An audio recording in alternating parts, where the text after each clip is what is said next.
Hello, hello.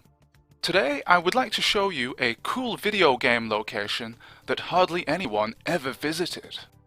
Well, maybe that's a bit of an overstatement, but at the very least it's an underrated location. Certainly, you could go through the entirety of Legend of Zelda: A Link to the Past without even knowing that it's there. In fact, you might even say that it's pointless. But certainly not I. This location is slightly off the beaten path, and for that reason I'm going to show you exactly how to get there. It's right here in the Dark World, and we can see that it's a building. And you can reach it, preferably in 2 times speed, via the north of Kakariko Village and the Dark World portal. It is just northeast of the Village of Outcasts. And you will come to this screen. It's a fairly common screen that you'll see transiting through the Dark World. But have you ever noticed these 2 gaps in the trees here? I would say that they are pretty easy to miss. If we head inside the forest, we find quite a few nesties. We have this grumpy tree bomb dude, and this horrible living skull guy. But if we clear out the enemies, we get a good view of the building in question. And at first glance, it's not entirely obvious how you're supposed to get in. In order to solve this puzzle, we must delve deep into our Link to the Past knowledge. It's a pretty cool little puzzle because there are hardly any times that you have to jump a fence in this game. But this, as you probably guessed, is one of them. Okay, enough lawn mowing for one day. Let's head inside and see what's there, eh? Aha, it is a shop. But listen, I know, shops are normally quite boring in Link to the Past, but hear me out. It doesn't really have a name. Some guides call it the Isolated Shop, other sources name it the Vanilla Arrows Shop, or even the Bee Shop. But for the purposes of today's video, we are going to call it the Shield Shop. Because it sells this, the Red Shield.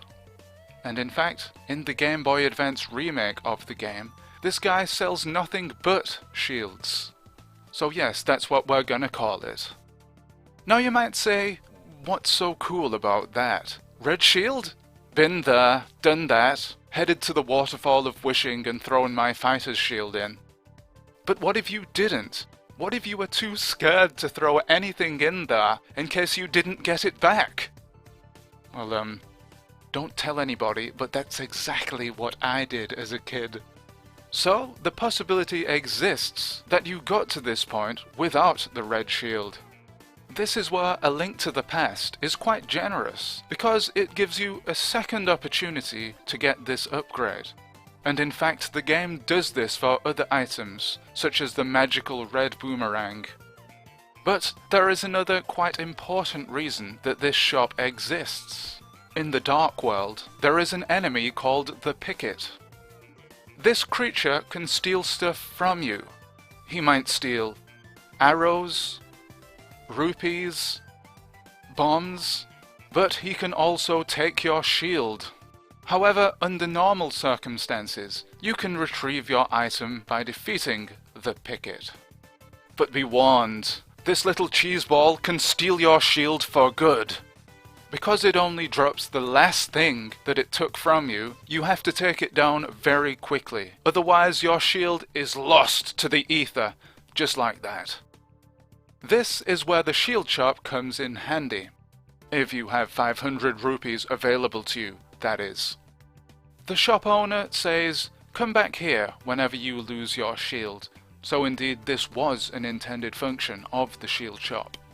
But was it worth the 500 rupees? Probably not. I mean, you could beat the whole game without even getting a single shield, but I guess not everybody can be a top-level speedrunner. Nonetheless, this dude is a bit of a con artist, isn't he?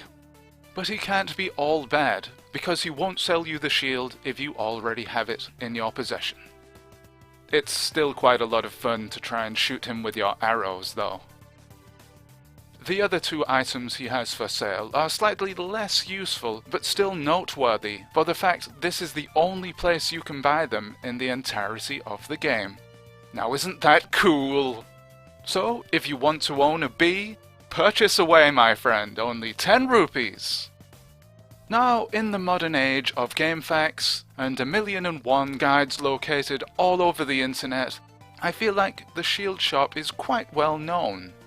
We have the incredible Link to the Past randomizer, which breaks down the game into its 1,000,001 separate components. So we've found most, if not all, of the secrets Link to the Past has to offer.